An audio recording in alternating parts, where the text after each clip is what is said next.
नमस्कार। एक बार फिर से हम लोग डोनेट एन आवर की तरफ से वेबिनार लेकर के प्रस्तुत हुए हैं और आज के वेबिनार का विषय है मेवात में कोरोना से जंग। और हमारी इस चर्चा में हमारे साथ हैं चिकित्सा जगत की कुछ हस्तियां और हमारे धार्मिक विशेषज्ञ।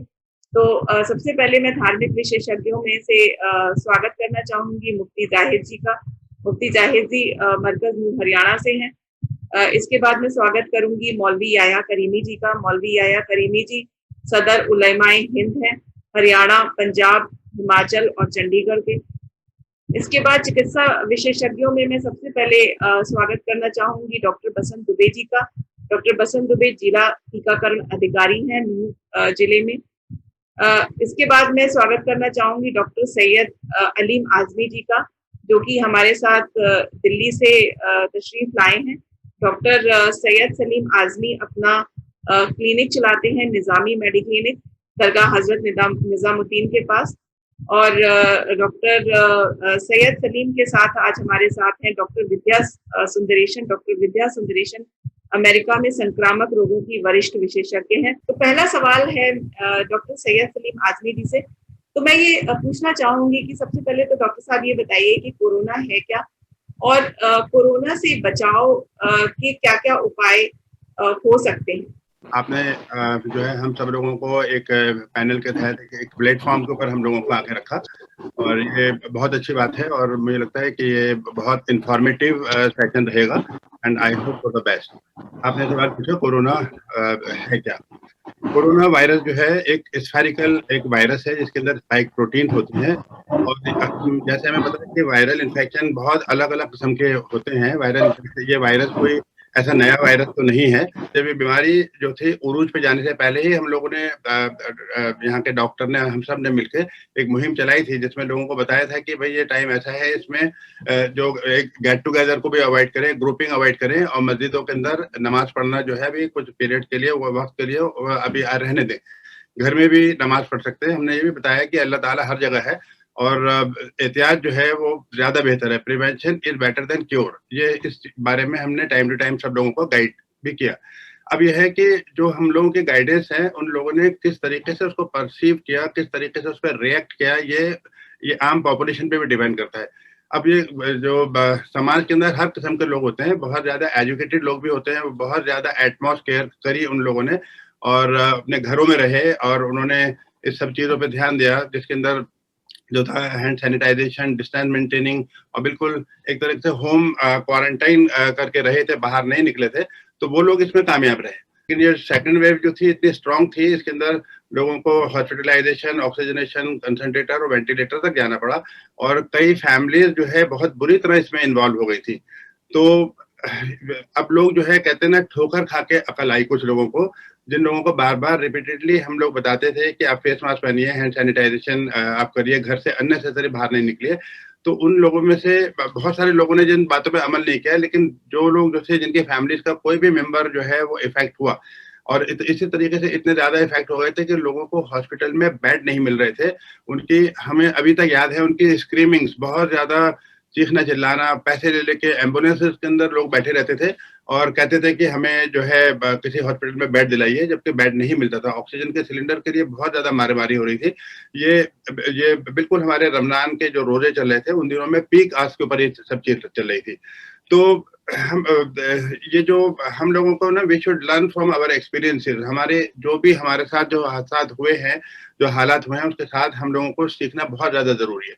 अब ये कोरोना वायरस जो है, जैसे कि सब लोगों को पता ही है, जब इंसान के जिस्म में दाखिल होता है तो इसका जो रूट होता है या तो नाक के जरिए होता है या मुंह के जरिए होता है। तो वायरस जो है, इसका जो सॉफ्ट टारगेट जो है वो लंग्स ही होता है। लंग्स के अंदर काफी ज्यादा लोगों की चेंजेस आई और ये चेंजेस कभी कभी इनिशियली लोगों को नहीं पता चल रही थी। जब उनकी काफी शॉर्टनेस ऑफ ब्रेथ, तो सांस फूलना शुरू हो गया और तब उनके एक्सरे के अंदर चेंजेस आनी शुरू हो गई और उनके सीटी स्कैन में चेंजेस आनी शुरू हो गई, तब लोगों को जाके पता चला, वरना कुछ लोग तो उसको आम फ्लू समझ रहे थे।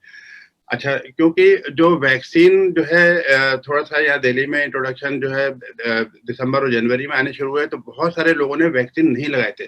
तो उसकी वजह से उन लोगों को हमने समझाया। मैंने कहा आप लोगों की ये बहुत बड़ी एक गलती थी जो आपने वैक्सीन नहीं लगाया। वैक्सीन के बारे में भी लोगों में अलग अलग किस्म की भ्रांतियां थी, गलत फहमियां थी, वो हम लोग टाइम टू टाइम उनको दूर करते रहते हैं। तो वो उनको बताया गया, तो अब उन लोगों ने इस बात को रियलाइज किया कि हाँ, हम लोगों को वैक्सीन जो है ले लेना चाहिए। और कोरोना जो बीमारी है वो अभी खत्म तो नहीं हुई है, लेकिन अभी समझिए उसका ग्राफ नीचे आ गया है। लेकिन जिस हिसाब से जो इंडिकेशन हमें मिल रही हैं कि आने वाले सितंबर और अक्टूबर के अंदर एक नेक्स्ट वेव आ सकती है जिसमें डेल्टा प्लस वेरिएंट आएगा, बहुत खतरनाक होगा। तो उसके लिए हम लोगों को मेंटली एंड फिजिकली और एज वेल एज जो भी हमें जो तौर तरीके हैं उनको अपनाना चाहिए। शुक्रिया डॉक्टर सलीम। तो एक सवाल और है, उसके बाद फिर हम बाकी हमारे जो पैनलिस्ट हैं उनके पास जाएंगे। डॉक्टर सलीम, ये बताइए कि जैसे हजरत निजामुद्दीन दरगाह इतनी बड़ी दरगाह है, वहां पर देश विदेश से लोग आते हैं, तो वहां पर क्या अभी नियम कानून लागू करे गए हैं कोरोना को देखते हुए? एक तरीके से बहुत ज्यादा सैक्रेड प्लेस है, हजरत निजामुद्दीन औलिया की दरगाह है, और यहाँ पे मरकज भी है। जिस तरह दरगाह के अंदर लोग जो है थ्रू आउट वर्ल्ड आते हैं, irrespective of caste, creed and religion, इसी तरह मरकज के अंदर भी जमातें आती रही हैं। लेकिन अभी फिलहाल जो गाइडलाइन को फॉलो करते हुए दरगाह बिल्कुल अभी तक 30 जून तक दरगाह बिल्कुल बंद है, और इसी तरह मरकज भी बंद है, और उसके अंदर बहुत सेलेक्टिव लोगों को जाने की इजाजत है। लेकिन दरगाह के अंदर भी जब बीच में लॉकडाउन खुला था, तो उसी गाइडलाइन को फॉलो करने के लिए हम सब लोगों ने बोला था। वहाँ पे हैंड सैनिटाइजेशन की फैसिलिटी रखी गई थी बाकायदा, जो वहाँ पे लोगों को इकट्ठा होने के लिए मना किया गया था, और जो डिस्टेंस मेंटेन करने के लिए बोला गया था। लेकिन जब नए गवर्नमेंट के ऑर्डर आए तो दरगाह तब से बिल्कुल ही क्लोज है। अभी सेम मरकज के लिए भी ऐसे ही है, और लोगों को इस बारे में काफी नॉलेज भी हो गई है। और ज्यादातर अभी जो हमारे वैक्सीनेशन सेंटर में लोग आए हैं, ज्यादातर दरगाह के और मरकज के लोग ही ज्यादा आए हैं। अच्छा, तो ये बहुत बड़ी सफलता है डॉक्टर सलीम कि आप मतलब दरगाह के आसपास जो भी एरिया है वो उसकी पूरी जिम्मेदारी आपने और आपके बेटे जो डॉक्टर सबूर है उन्होंने उठा रखी है, और उन्होंने बताया कि वो अपनी कार में लोगों को लेकर के गए हैं, और अभी तक 100 लोगों का वैक्सीनेशन, 100 से ज्यादा लोगों का वैक्सीनेशन करवा दिया है। बिल्कुल दुरुस्त है, क्योंकि थर्सडे को जो हमने कैंप लगाया था उसमें बहुत सारे लोग जो थे आने से रह गए थे, तो क्योंकि उनके दिन में मिथ था, और लोगों ये देखना चाह रहे थे कि जिन लोगों ने वैक्सीन लगाया है उनके साथ साथ क्या क्या कॉम्प्लिकेशन हुई। तो हमारे जो जितने भी लोगों के वैक्सीन लगे, किसी को कोई कॉम्प्लिकेशन नहीं हुई, बस थोड़े लोगों को बॉडी एक हुआ, एक आध को फीवर आया। जब उन्होंने और लोगों को बताया तो और लोग भी बहुत ज्यादा इंटरेस्टेड हैं कि इस कैंप को दोबारा लगाया जाए। तो कुछ लोग जो थे इमीडिएटली वैक्सीन लगाने के लिए कहते थे, तो हमारा बेटा खुद ही, क्योंकि वो हमदर्द मेडिकल कॉलेज में पढ़ता है, अभी वो कॉलेज जो है बंद है, तो उसने अपनी गाड़ी में डाल के खुद ही लोगों को वैक्सीन लगाने के लिए जा रहा है, अभी भी जाते रहता है वो। बिल्कुल, धन्यवाद डॉक्टर साहब। अब मैं जाना चाहूंगी हमारे मुफ्ती जी के पास, मुफ्ती जाहिर जी के पास। मैं उनसे पूछना चाहूंगी कि ऐसा कि उन्होंने जैसे कि आपने खुद ने वैक्सीन लगवा ली है, तो अभी आपको वैक्सीन लगाने के बाद आप जनता को क्या संदेश देना चाहते हैं, आवाम को आप क्या बताना चाहते हैं अपना अनुभव की वैक्सीन लगाने के बाद आपको कैसा महसूस हुआ, और आप बाकी लोगों को क्या कहना चाहेंगे? हाँ मुफ्ती जी। अस्सलाम वालेकुम व रहमतुल्लाहि व बरकातुहू। बिस्मिल्लाहिर्रहमानिर्रहीम, नहमदुहु व नुसल्ली अला रसूलिहिल करीम, अम्मा बाद। आपको बताना चाहते हैं कि महामारी में हम लोगों के साथ में हैं, स्वास्थ्य महकमे के साथ में हैं, और स्वास्थ्य महकमे ने जो गाइडलाइनें जारी की हैं, इंजेक्शन जो किया है, और मैंने खुद इंजेक्शन लगवाया है। इसलिए लगवाया है इंजेक्शन ताकि लोगों में वहम ना रहे। मैंने सब लोगों को जुमे की नमाज में भी, बगैर जुमे की नमाज के भी, वीडियो कॉन्फ्रेंस के जरिए भी, लोगों को गाइड के जरिए भी, DPRO के जरिए भी, और डॉक्टर बसंत दुबे के जरिए भी बहुत सारी वीडियो शेयर करी हैं, सिर्फ लोगों की भलाई के लिए, जनता की भलाई के लिए। और जब मुसलमानों के धर्म को करा रहे हैं तो सब करा रहे हैं। मैंने इसलिए कराया है कि मेवात में हमारा एक ऐसा, मैं जैसे बीमारी को नहीं मानता कि किसी हिंदू मुस्लिम सिख ईसाई किसी एक तबके के साथ में बीमारी किसी को भी लग सकती है, ऐसे ही बीमारी से इलाज कराने के लिए सबको जरूरी है। मैं अब इस्लामी तरीके पर एक बात कहना चाहता हूँ, इस्लामी तरीके से बात मैं समझाना चाहता हूँ। बीमारियां अल्लाह की तरफ से आती हैं तो दवा भी अल्लाह की तरफ से है। हर बीमारी का कोई ना कोई इलाज है, और हर बीमारी का इलाज अल्लाह ने रखा है। जो बीमारी अल्लाह ने उतारी है, बीमारी का इलाज भी है। जिस जमाने में भी जो बीमारी आएगी, उसके हकीम, डॉक्टर, तबीब जो इलाज तय करते हैं, उस इलाज का लेना सुन्नत है। हकीम, तबीब, डॉक्टर जो भी इलाज तजवीज करते हैं जिस बीमारी का भी, उस जमाने में जिस जमाने में जो बीमारी आती है, जैसे अब कोरोना में जो बीमारी आई, इसका इलाज सारे डॉक्टरों ने, सारे हेल्थ महकमे वालों ने, स्वास्थ्य वालों ने एक इंजेक्शन तय किया है। उस इलाज कराना, इंजेक्शन का लेना बतौर इलाज के सुन्नत है। परहेज करना, एहतियात करना, ये भी सुन्नत है। और आदमी अपने आप को रब से राजी करने के लिए तौबा इस्तिगफार करे, सदका खैरात करे। और मैं सबसे ये कहूंगा कि अपने रब को राजी करें, मालिक को राजी करें, ऊपर वाले का शुक्र अदा करें। बीमारी से बचाव के लिए दवाइयों का भी इस्तेमाल करें, परहेज भी करें, एहतियात बरतें। जो महकमा सेहत, स्वास्थ्य महकमा जो भी गाइडलाइन दे रहा है उस पर अमल करना एहतियात के लिए है, तदबीर के लिए है। तदबीर भी करना सुन्नत है, इलाज कराना भी सुन्नत है। अब मेरा सबसे यही है सारे मुसलमानों से और दीगर बिरादरान वतन से कि हर एक आदमी इस बीमारी में, इस जंग में हम मिलजुल कर सब स्वास्थ्य महकमे के साथ में खड़े होकर लड़ाई लड़ें, जंग जीतेंगे। इंशाअल्लाह ये बीमारी दूर होगी। हमें अल्लाह से, खुदा से, ऊपर वाले से ये उम्मीद है कि बीमारी आती हैं और बीमारी चली जाती है, ऊपर वाले के हुक्म से ही लाती है, ऊपर वाले के हुक्म से जाती है। हमारा तो अकीदा ये है, वही बीमारी देने वाला है, वही शिफा देने वाला है, लेकिन इलाज कराना सुन्नत है। वहीदा मरीज फवयशफीन, जब वो मुझे मरीज करता है तो वही शिफा देने वाला। इसलिए हमने जो इंजेक्शन लगवाया है, इसलिए नहीं लगवाया भाई अब बीमार नहीं हो सकते, बीमार तो अब भी हो सकते हैं। इंजेक्शन लगने के बाद में भी कोई बीमारी आ सकती है, वो बीमारी भी आ सकती है, लेकिन इंजेक्शन बतौर एहतियात के है, बतौर तदबीर के है, हिफ्ज़ मा तक़द्दम के तौर पर है। मैंने एक पहली खुराक लगवा ली है, दूसरे के जब बारी आएगी मैं उसको लगवाऊंगा। और दूसरे लोगों से मैं यही अपील करूंगा कि बिला जरूरत बाजारों में ना जाएं, छोटे बच्चों को अपने घरों से बाहर ना निकलने दें, बुजुर्गों को घरों से बाहर ना जाने दें, बाजार से बिल्कुल बचें, बाजार से बचें। अपनी इबादत करें, नफली इबादतें घरों में करें, लेकिन फराइज, वाजिबात और फर्ज और जुमा और जमात का ख्याल रखते हुए नमाज भी पाबंदी से पढ़नी है।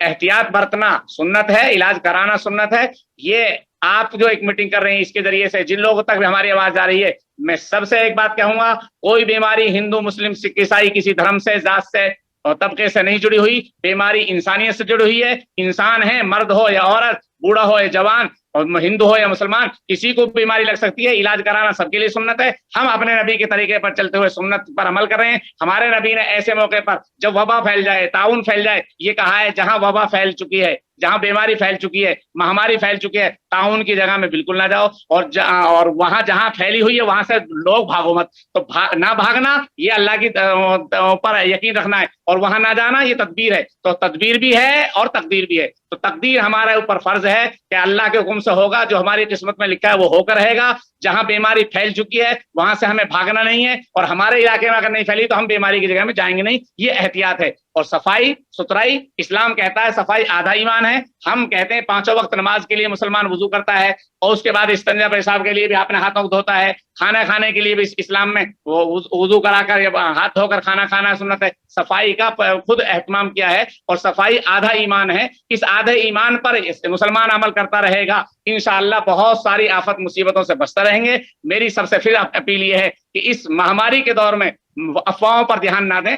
वबा बीमारी से बचाव के जो इंतजाम किए हैं, जो तबीब, जो डॉक्टर और महकमा सेहत जो भी तदबीर इख्तियार करवा रहा है, उन तदबीरों को इख्तियार करते हुए अफवाहों से बचें, और अफवाहों से ऐसे बचें दूसरे लोगों का भी डर बहम निकालें। कोई खौफ ना रहना चाहिए, डर बहम निकलना चाहिए। इंशाअल्लाह हमारे अंदर कोई डर नहीं है, न वैक्सीन लगने से डर है, लेकिन हम ये मानते हैं कि जो कुछ होगा वो अल्लाह की तरफ से होगा। फिर आखिरी अपील ये है मेरी कि महकमा सेहत का साथ दें और इस कोरोना महामारी से लड़ें। और इससे लड़ने का तरीका वही है जो महकमा सेहत, स्वास्थ्य महकमा वाले मेहनत कर रहे हैं, हम भी उनके साथ में खड़े हुए हैं। और अफवाहों पर ध्यान ना दें, डर और खौफ से दूर रहें। अल्लाह हम सबको सही अमल की तौफीक नसीब फरमाए। बहुत बहुत बहुत शुक्रिया मुफ्ती जी। आपने तो मतलब जिसे कहते हैं कि मीटिंग में जो बातें सारी बोलनी थी वो आपने बता दी, और बहुत ही अच्छा संदेश गया पूरे आवाम को कि इस बीमारी को बीमारी की तरह देखें, और हमें ईश्वर ने हमें अकल दी है ये समझने की कि क्या सही है क्या गलत है, और हमें उस अक्ल का पूरा इस्तेमाल करना चाहिए। उसके लिए हम ही जिम्मेदार हैं। जी अब मैं मौलाना जी के पास जाऊंगी, मौलाना याह्या करीमी जी के पास। मैं उनसे पूछना चाहूंगी कि आप ये बताइए कि जैसे कोरोना की पहली लहर आई थी तो उस समय थोड़ा आवाम को उतना वो नहीं था, जैसा कि डॉक्टर सलीम ने भी बताया कि उतना होशोहवास नहीं था कि चलिए ये बीमारी भी कुछ हमें नुकसान पहुंचा सकती है। तो जब दूसरी लहर आई तो आवाम को आपने क्या क्या समझाया और कैसे समझाया, क्योंकि अभी भी कुछ लोग जो है वो समझने को तैयार नहीं है। हालांकि हमें मुफ्ती जी ने काफी कुछ बता दिया है, पर हाँ, मौलवी जी आपसे जानना चाहेंगे। बिस्मिल्लाहिर्रहमानिर्रहीम, अल्हम्दुलिल्लाहि वहदहु वस्सलातु वस्सलामु अला मन ला नबिय्य बअदहु वला रसूल बअदहु। अफवाहें रोज़े अव्वल से ही, जब से सृष्टि रची है उसी वक्त से अफवाहों का दौर हमेशा गर्म रहा है। हमारे यहाँ मुल्क में आजादी के बाद जो बीमारी चली वो चेचक की वबाई ऐसा मर्ज था कि जिससे कितने लोग चेहरे खुरदरे हो गए, कितने लोग अंधे हो गए और कितने लोगों की जानें चली गई। लेकिन हुकूमत वक्त उस वक्त मैदान में उतरी, WHO ने भी जो है इस पर काम किया। पूरी दुनिया, अमेरिका में लाखों लोग उस वक्त मरे, हिंदुस्तान में भी ये काम शुरू हुआ। उस वक्त न इश्तिहार थे न पंफलेट थे। उस वक्त गेरू से दीवारों पर लिखा जाता था कि जो चेचक के मरीज की इत्तला देगा उसको 1000 रुपये इनाम दिया जाएगा। लेकिन लोग ये खौफ में थे कि भाई ये जो है अगर हमने सरकार को इत्तला कर दी तो हॉस्पिटल में हमारे बच्चे को मार दिया जाएगा। लोग अपने मरीजों को छुपा कर रखते थे, दवा नहीं पिलाते थे। लेकिन गवर्नमेंट ने मेहनत की। उस वक्त के उलमाए दीन भी मैदान में उतरे और लोगों की इस आशंका और इस घबराहट को दूर किया और लोगों को बताया कि आप जो है दवाई जो सरकार और जो स्वास्थ्य विभाग जो दे रहा है उसमें आप दवाई लें और अपने बच्चों की हिफाजत करें। ये मेहनत चली और अल्लाह के फजल से वो चेचक ऐसा मौलिक मर्ज जो था वो खत्म हो गया। उसके बाद जो मर्ज आया वो पोलियो का ऐसा मर्ज के आज जो है हर जगह विकलांग सीट और विकलांग कोच और विकलांग जो है सब्सिडी और विकलांग जो है रिजर्वेशन, वो तमाम चीजें आज विकलांग का मुस्तकिल एक हिस्सा बन गया। कितने लोगों को विकलांग कर गया, कितने लोगों की जान ले गया। आज कितनी लड़कियां ऐसी हैं जो अपनी शादी से महरूम है विकलांग होने की वजह से। कितने लड़के ऐसे हैं जो जोड़े के साथ जिंदगी नहीं गुजार सके। और सरकार मैदान में उतरी, स्वास्थ्य विभाग ने, WHO ने पूरी मेहनत की। यहाँ तक के कोई आदमी अगर हज का सफर भी कर रहा है तो उसको भी पोलियो की दवा पिलाई जाती थी। और फिर कोई कहता था कि ये तो बंदर के फुतों से निकाला जा रहा है और ये है वो है वो है और ये तमाम चीजें। जैसे हजरत मुफ्ती जाहिद साहब ने फरमाया कि हर जगह, और यानी कि हिंदुओं में, मुस्लिमों में, सिखों में हर जगह अफवाह फैलाने वाले लोग मौजूद थे। लेकिन धर्म गुरु आ गया है और मैदान में उतरे। आज अनकरीब मेरे ख्याल से 99.99 जो है ये चेचक, ये पोलियो का मर्ज भी जो सबने एक होकर इससे मुकाबला किया तो वो खत्म हो गया। इसी तरीके से अब ये कोरोना वायरस का जो मर्ज आया है और बहुत सी बीमारियां आई, लेकिन हम मुख्तसर वक्त में, क्योंकि हमारे पास बहुत कम वक्त है, कोरोना वायरस की जो पहली लहर आई उसमें लोगों को कि कोई मर्ज ही नहीं है, ये तो सरकार की चालें हैं, ये रफला है, सरकार इससे फंड लेती है, लोगों ने इसको माना ही नहीं। लेकिन फिर भी हमारे उलमा ने जो मैदान में उतर कर पिछले रमजान मुबारक में जो ये ऐलान किया कि भाई अपनी नमाजों को सोशल डिस्टेंसिंग के साथ अदा करो, नवाफिल और तरावी अपने घरों में अदा करो, हमारी अवाम ने, हम उनके बहुत बहुत शुक्रगुजार हैं, खुसूसन अहले मेवात के, कि हमारे मुफ्ती साहब ने और हमने जो आवाज लगाई उस आवाज पर लोगों ने लब्बैक कहा। और यहाँ तक के अपनी सबसे अहम नमाज तरावी की नमाज और उसके बाद ईद और ईद उल अज़हा की नमाज जो ईदगाह में बहुत इज्तिमा के साथ पढ़ी जाती थी, लोगों ने उसकी भी जो है कुर्बानी दी और वो नफलों की शक्ल में या जो है बहुत थोड़ी तादाद की शक्ल में लोगों ने अदा की। फिर ये जो है लोग इसको ऐसा ही समझते रहे, लेकिन अचानक फिर 4-5 महीने के बाद दूसरी लहर इतनी खतरनाक आई जिसमें नौजवानों का, ऐसे हमारे कितने साथी, कितने दोस्त और कितने प्यारे, कितने जो है फूल से चेहरे वाले लड़के, कोई 2 बच्चों को छोड़कर यतीम कर चला गया, कोई अपनी नई नवेली दुल्हन को बेवा कर चला गया, कोई जो है अपने मुरीदीन को हजारों की तादाद में फॉलोवर्स को जो है रोते बिलखते छोड़कर चला गया। मेरे फिर लोगों की समझ में आया कि वाकई ये तो एक मर्द खतरनाक है। उलमा फिर भी मैदान में आए। हमारे डीसी पहले जो थे, पहली लहर में जो डीसी थे पंकज जी, उन्होंने अपनी कुर्बानियां दी और मेहनत दी। उसके बाद दूसरी लहर में खरकटा जी आए और जो है हमारे जो है बजारनिया जो है एसपी, ये भी मैदान में उतरे। इनकी बड़ी कुर्बानी रही, चलते फिरते जो है कुर्बानियां देते रहे, सब कुछ इन्होंने किया।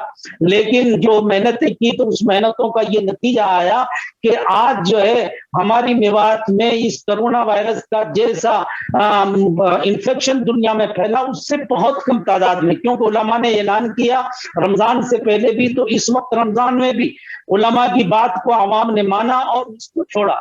रमजान से पहले ही मेरे पास डॉक्टर बसंत दुबे जी और जो है सीएमओ सिंह जी और उनकी पूरी टीम आई और उन्होंने मुझसे कहा, मैंने जो है अपने साथ पूरा, इसलिए जैसे मुफ्ती साहब ने फरमाया कि ताकि लोग ये समझ लें, कि जब उलमा ही लगवा रहे हैं तो ये कोई लोग जो से कहता है, कोई हराम कह रहा है, कोई गलत कह रहा है, कोई बीमारी कह रहा है, कोई और परेशानी की बात कह रहा है, ताकि ये जो है तमाम शुकों को शुभात दूर हो जाए।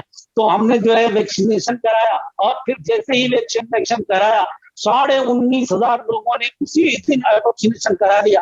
फिर दूसरी डोज भी हमने करा ली अल्हम्दुलिल्लाह। न पहली डोज में डॉक्टर ने मुझे पैरासीटामोल की 2 टेबलेट दी थी कि अगर आपको कोई बुखार हो जाए तो आप इसको ले लेना, लेकिन अल्हम्दुलिल्लाह वो 2 टेबलेट यूं ही रखी रही। फिर दूसरा वैक्सीनेशन 28 दिन के बाद कराया तो फिर मुझे 2 टेबलेट दी। मैंने कहा मेरे पास तो वही 2 टेबलेट पहली रखी हुई है, आप इनको ही ले लीजिए।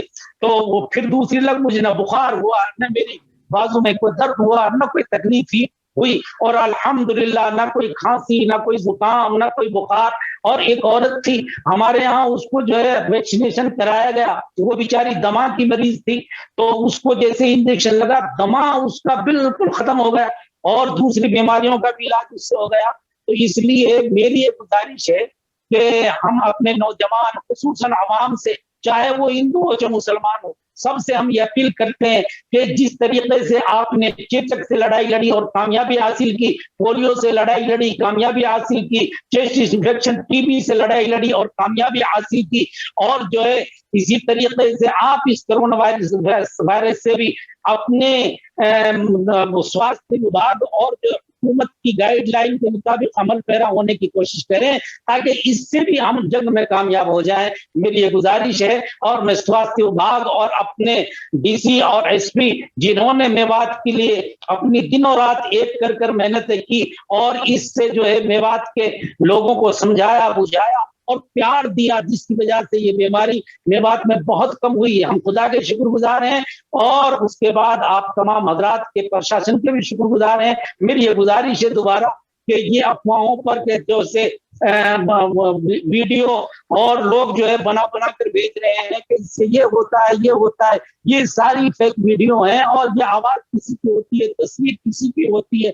इन फेक वीडियो में ना आए बल्कि आप स्वास्थ्य विभाग का साथ दें और उलमा की आवाज में आवाज मिलाकर अपने आपे को जो है वैक्सीनेशन कराएं, क्योंकि इलाज कराना बीमारी का सुन्नत है और सुन्नत पर अमल पैरा होना मेरे प्यारे भाइयों इससे और बहनों इससे जो है कामयाबी दुनिया की भी और आखिरत की भी नसीब होती है। मैं तमाम इनमें शिरकत करने वाले और सुनने वालों का शुक्रगुजार हूँ। अल्लाह ताला इस बीमारी से हम सबकी हिफाजत फरमाएं और खुसूसन हम मैन साहब का भी शुक्रगुजार हैं कि उन्होंने आज ये मौका दिया और बहुत से उलमा जिनसे मुलाकात नहीं कर पा रहे थे, डॉक्टर सलीम जैसे और डॉक्टर बसंत दुबे और मौलाना सईद और मुफ्ती जाहिद और दूसरे उलमा किराम, उनसे रूबरू होने का और उनकी ज़ियारत करने का मौका अता किया। हम इसके भी शुक्रगुजार हैं। बहुत बहुत शुक्रिया मौलवी करीमी जी।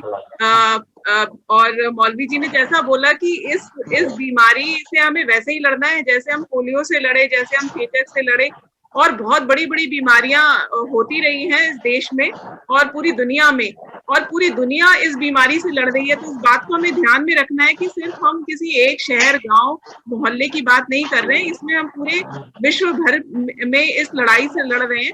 और जब तक ये वायरस दुनिया के किसी भी कोने में रहेगा, किसी भी कोने में रह जाएगा, तब तक हम लोग उस लड़ाई को लड़ते रहेंगे, क्योंकि ये पूरी दुनिया में खत्म होनी है। इसीलिए हमने डॉक्टर विद्या को यहाँ पर आमंत्रित किया है। तो डॉक्टर विद्या, आप हमें ये बताइए कि आप तो अमेरिका में हैं, आप हिंदुस्तानी हैं, आपने इतनी सारी पढ़ाई पढ़ी डॉक्टर की, और अभी आप वहाँ पर भी जो हमारे कोरोना के मरीज हैं उनका इलाज करने में बहुत सक्रिय भूमिका निभा रही हैं। तो ये बताइए कि इस बीमारी की वजह से वहाँ पर क्या-क्या परेशानियां लोगों को उठानी पड़ी, और उन परेशानियों से बचने के लिए सरकार ने क्या उपाय करे और लोगों ने किस तरीके से उनका साथ दिया। जी डॉक्टर विद्या। नमस्कार, थैंक यू सो मच मुझे आज यहाँ पे आमंत्रित करने के लिए। और मैं सच में यहाँ सबकी बातें सुन के मुझे बहुत ताज्जुब हो रहा है, क्योंकि ये पूरा जो इन्फेक्शियस डिजीजेस में मैंने इतने साल लगा के पढ़ाई की है, मौलवी जी ने इतनी आसानी से उसको बता दिया सारा। तो बिल्कुल यही प्रिंसिपल है जो वैक्सीनेशन दे रहे हैं उसमें किसी भी बीमारी के पहले देते हैं वैक्सीन, तो बीमारी लड़ने की ताकत आ जाती है। और पूरे पॉपुलेशन में अगर 70% लोगों को वैक्सीन दिया जाए तो अलग से हम में लड़ने की शक्ति तो है ही, लेकिन पॉपुलेशन को और कम्युनिटी में उस बीमारी से लड़ने की और ज्यादा ताकत आ जाती है। तो अगर ज्यादा लोगों को दिए जाए तो और हमको बचाव हो जाता है उस इन्फेक्शन से। तो ये बड़ी अच्छी तरह से मौलवी जी ने उसको समझाया था। पोलियो और बाकी जो इन्फेक्शंस हैं जिनसे हम लड़ चुके हैं, और स्मॉल पॉक्स जैसे है वो तो गायब ही हो गया है वैक्सीन से। तो वैक्सीन बहुत ही महत्वपूर्ण और बहुत अच्छी चीज है जो पॉपुलेशन को मदद कर सकती है किसी भी इन्फेक्शन से लड़ने के लिए। तो मैं आपको मेरा अनुभव यूएसए से मैं बता सकती हूँ कि पिछले 16 महीनों से हम लोग ये कोरोना का देख रहे हैं कि एक लहर आई, फिर दूसरी आई, फिर तीसरी आई। तो पहला जब अप्रैल में पिछले साल बोल रहे थे कि आएगा, हमने काफी तैयारी की थी। तो तैयारियां बड़े जोरों शोरों से हुई थी, और इतना हुआ नहीं। जहां पे मैं रहती हूँ वहां इतना हुआ नहीं। न्यूयॉर्क, कैलिफोर्निया, काफी जगहों में, न्यूयॉर्क उस जगह पे काफी हुआ था, लेकिन मैं इलिनॉय यूएसए के मध्य भाग में रहती हूँ। हमारे यहाँ इतना हमने देखा नहीं कोरोना। तो जो पहली लहर में इतना कोरोना हुआ नहीं, तो लोग अपना जो है हम कहते हैं कि गार्ड नीचे कर देते हैं। तो 3 चीजें हम सबको याद दिलाते हैं, 3 W's। एक है वेयर योर मास्क, तो मास्क पहना जाए। दूसरा है वॉश योर हैंड्स, तो हाथ की धुलाई, हैंड सैनिटाइजर, ये बहुत ही इंपॉर्टेंट है। और तीसरा है वॉच योर डिस्टेंस, माने 6 फुट की दूरी वो मेंटेन करें। क्योंकि जब हम खांसते हैं और बोलते हैं, अगर जोर से बोलते हैं, तो जो हमारे, अगर किसी को कोरोना है और उनको कोई सिम्टम्स ना हो, फिर भी जब वो बोल रहे हो तो वायरस वो किसी और को दे सकते हैं। तो मास्क से, और अगर 6 फुट की दूरी अगर वो मेंटेन करें, तो बहुत कम चांसेस हैं कि हम किसी और को ये बीमारी दे सकें। तो ये तीन चीजें बहुत इंपॉर्टेंट हैं। और जब दिसंबर में वैक्सीन आए, तो हमने बस ये, हमारा सारा जो पूरे जो डॉक्टरों की फौज थी, सबको लगा दिया कि बस वैक्सीन देने यहाँ पे, और जितने लोगों को हो सके दे सकें। तो हमने पहले शुरुआत की, जो 60 से ज्यादा उम्र वालों को पहले दिया, क्योंकि काफी लोग जो थे जो बीमार पड़ रहे थे, अगर वो 60 से ऊपर थे तो उनको हॉस्पिटल में जाने की जरूरत पड़ रही थी, और काफी लोगों की जाने गई वहां पे। तो इसलिए उनको पहले प्रायोरिटाइज करके उनको पहले काफी वैक्सीन दिए गए। और फिर वैक्सीन अब तो 12 साल के बच्चों से लेके सबको दिया जा रहा है। तो जितना हो सके हम लोग दे रहे हैं वैक्सीन। जहां पे मैं रहती हूँ, यहाँ पे 50% से ज्यादा सबको 2 डोजेस लग चुके हैं, और 70% एटलीस्ट 1 डोज मिल चुका है सबको। तो यहाँ पे हमारा कोरोना तो ऑलमोस्ट खत्म हो गया है। और जब टेस्ट होते हैं तो बहुत ही कम हम लोग अभी देख रहे हैं कोरोना। और जैसे जैसे वैक्सीन दिया गया था, हम लोग देख रहे हैं कि वो कोरोना जैसे 60 के ऊपर लोगों को दिया था तो उनमें कोरोना बहुत कम हो गया। फिर 40 से 60 तक जो उम्र के लोग थे उनमें कोरोना काफी हो रहा था, तो उनको वैक्सीन जब दिया तो फिर और कम उम्र के लोगों को होने लगा। और फिर अभी 12 से ज्यादा दे रहे हैं, 12 साल के बच्चों से ऊपर सबको दिया जा रहा है वैक्सीन, तो फिर काफी बहुत ही कम हो गया यहाँ पे। मेरे अनुभव और में यही है कि वैक्सीन से जो हमको प्रभाव मिला है कोरोना को कम करने का, वो किसी और से नहीं हुआ है। जी बहुत बहुत धन्यवाद डॉक्टर विद्या। तो आपने बताया कि किस तरीके से 50% लोगों को 2 डोज मिल गई है अमेरिका में और 70% लोगों को 1 डोज मिल गई है।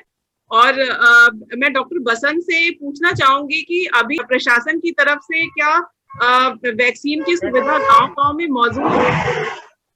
हाँ जी, नमस्कार मैम। और यहाँ पे ना हमारे यहाँ हर पीएचसी पे जो प्राथमिक स्वास्थ्य केंद्र है और सामुदायिक स्वास्थ्य केंद्र है या मेडिकल कॉलेज और सिविल हॉस्पिटल मांडी खेड़ा में, यहाँ तो रेगुलर आदमी वैक्सीन लगा सकता है। पर इसमें वैक्सीनेशन लगवाने के टाइम पे यही है कि डोज वेस्ट ना हो, तो 10-10 लोगों की संख्या हो जाती है तो सबको वैक्सीन लगती है। और गांव-गांव में भी प्रशासन जो है टीकाकरण के लिए लोगों को तैयार करता है, और जब टीकाकरण के लिए लोग आते हैं हो जाते हैं तो वैक्सीन वायल खोल के उनको भी लगाने का प्रावधान है। गांव-गांव में भी टीकाकरण की मुहिम चलती है। इसमें हमारी एएनएम बहन जी जैसे इम्यूनाइजेशन के लिए रूटीन इम्यूनाइजेशन हो, उन जगहों पे जहां जहां जाती हैं उन जगहों पे ही कोरोना का भी टीकाकरण प्लान किया जाता है, जो कि हमने 15 मार्च के करीब शुरू किया था। और अभी तो ये भी हुआ कि यहाँ जो लोगों की अवेयरनेस जो बढ़ी है, जैसे कि मुफ्ती साहब भी बता रहे थे, मौलाना साहब बता रहे थे कि लोग जागरूक होकर टीकाकरण करा रहे हैं, तो अब मस्जिदों में भी यहाँ लोग टीकाकरण अपना नमाज अदा करने के बाद करवाया है। इस शुक्रवार को भी काफी जगहों पे, और आप सबकी जो डोनेट एन आवर टीम है, ये है हमारे मोबिलाइजर मित्रस की टीम है, और जो हमारे मुफ्ती मौलवी साहब हैं, इन सब की जो लोगों ने प्रोत्साहन मिला लोगों को, और वो नमाज अदा करने के बाद भी यहाँ टीकाकरण करा रहे हैं। बस यही है कि जो आप जो संख्या है, जो परसेंटेज है कि जो फर्स्ट डोज लगाने की परसेंटेज भी अभी काफी कुछ जगहों पे फर्स्ट डोज नहीं लग पाई है। कुछ ऐसे भी गांव हैं जहाँ पे टीकाकरण थोड़ा कम हुआ है, और पहली खुराक होने के बाद भी दूसरी खुराक यहाँ पर इसलिए नहीं लग पाई कि कोविशील्ड वैक्सीन थी, तो उसकी डोज जो है 84 डेज के बाद कर दिया सेकेंड डोज, तो उस वजह से भी लोग आ रहे हैं, पर उतनी मात्रा में नहीं आ रहे जिसकी उम्मीद हमें थी। कि यहाँ अगर 15 लाख के आसपास पॉपुलेशन माने तो हमारी उम्मीद थी कि हम करीब यहाँ अभी तक तो काफी ज्यादा वैक्सीन लग जानी, जो 1 लाख तक ही पहुंचा है फर्स्ट डोज सेकेंड डोज मिला करके।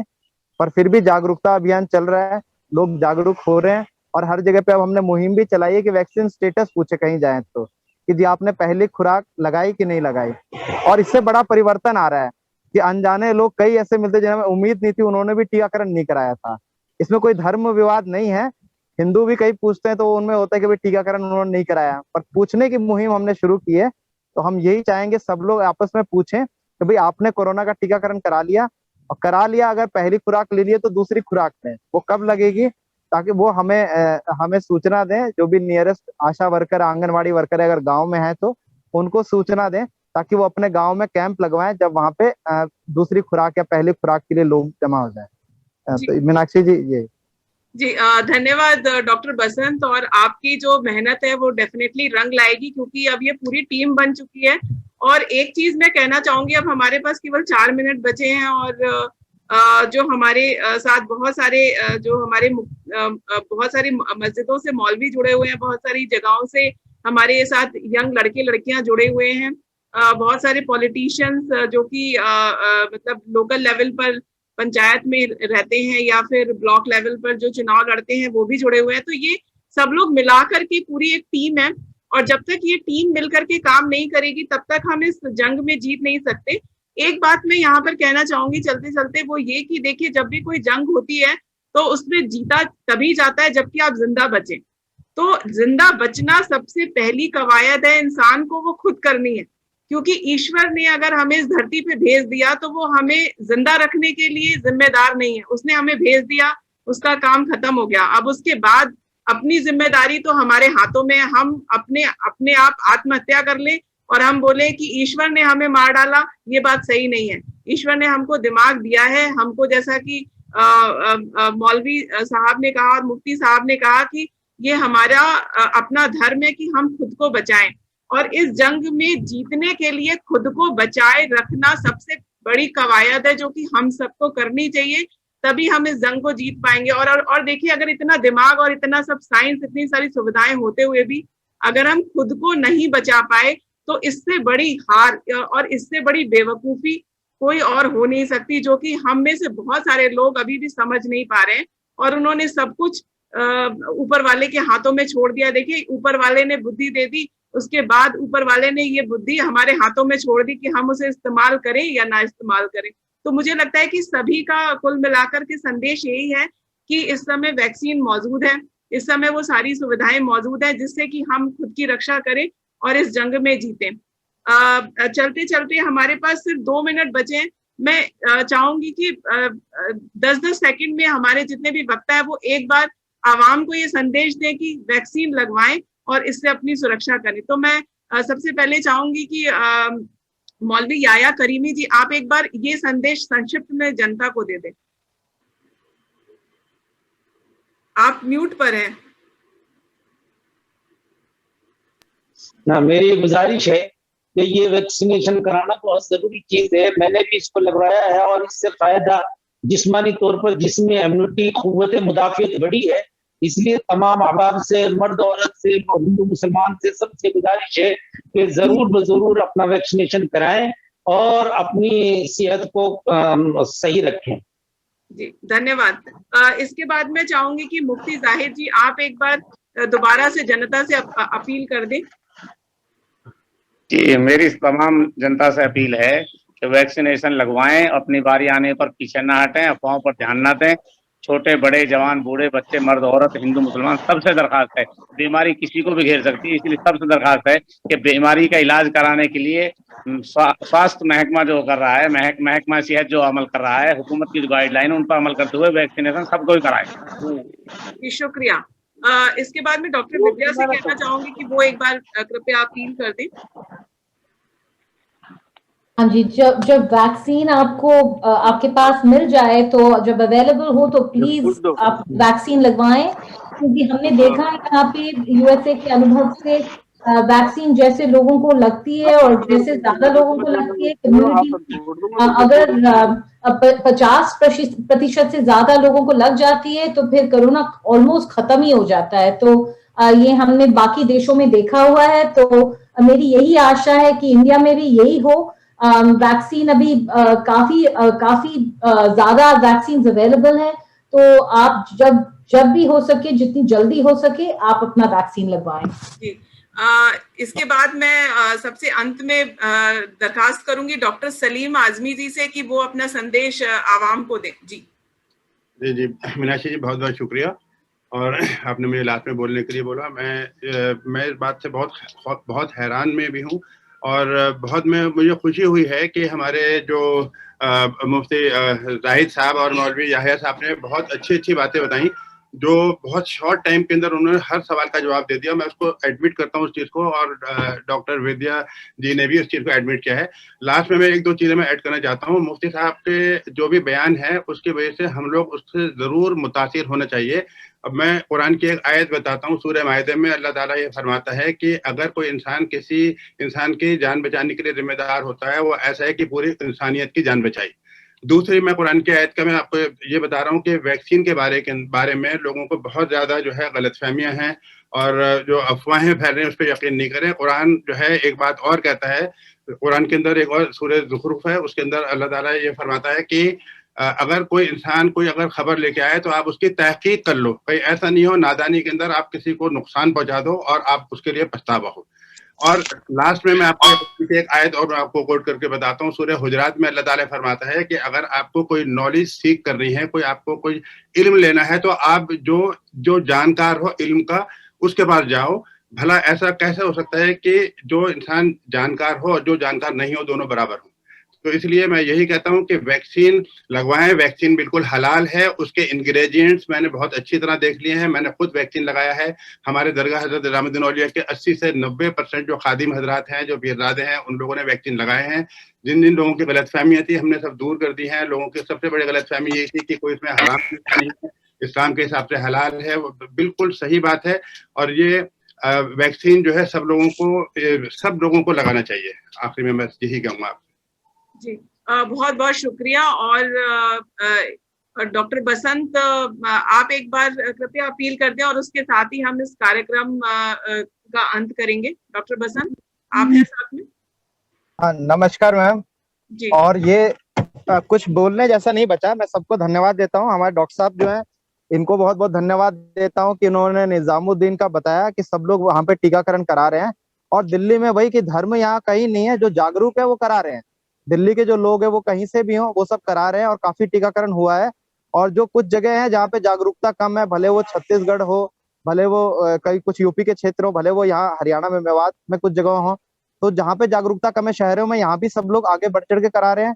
जहाँ पे नेटवर्क, इंटरनेट, टीवी के साधन कम है, जो ऑनलाइन रजिस्ट्रेशन की सुविधा जहाँ पे मुश्किल से हो पाती है, उन जगहों पे कम है।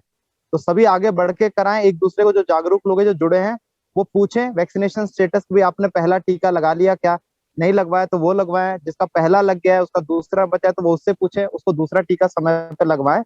और यही कह के मैं मेरी बात समाप्त करता हूँ। और धन्यवाद सभी को जुड़ने के लिए और इस मुहिम में शामिल होने के लिए। बहुत बहुत धन्यवाद। बहुत बहुत धन्यवाद डॉक्टर बसंत दुबे। और मैं सभी अपने साथ जो बाकी हमारे ऑडियंसेस जुड़े हुए थे, उनके कुछ सवाल हैं। तो हम ऐसा करेंगे कि हम एक और सेशन, हम हर संडे को सेशन रखते ही हैं, तो उसमें हम ये सवाल भी ले लेंगे और हम दोबारा से हम रिक्वेस्ट करेंगे अपने पैनलिस्ट से कि वो उसमें आए और केवल सवालों का जवाब दें। थोड़ा सा इस वाले सेशन में सारे सवालों को ले पाना संभव नहीं है। और हमारी एक एजुकेशन सीरीज चलती है जिसमें कि डॉक्टर विद्या हमें बताती हैं बहुत कुछ वैक्सीन के बारे में, बीमारी के बारे में। तो उस वीडियो को ज्यादा से ज्यादा सर्कुलेट करें और अफवाहों पर बिल्कुल बिल्कुल ध्यान ना दें। आपके पास डॉक्टर सलीम है, डॉक्टर बसंत दुबे हैं, आपके पास मुफ्ती जी हैं, मौलाना जी हैं। आप उनके ज्ञान का फायदा उठाइए और उनसे पूछिए, बजाय इसके कि इधर उधर जाकर के व्हाट्सएप पे लोगों के फॉरवर्डेड मैसेजेस में ज्ञान ढूंढने के। तो इसी के साथ मैं इस कार्यक्रम का अंत करूंगी। एक बार फिर से सभी का बहुत बहुत शुक्रिया, बहुत बहुत धन्यवाद। और अगले संडे को हम दोबारा से मिलेंगे ऐसे ही एक वेबिनार में, जिसमें हम लोग जानेंगे और भी ज्यादा इस रोग और इसके रोकथाम के उपायों पर चर्चा करेंगे। बहुत बहुत धन्यवाद।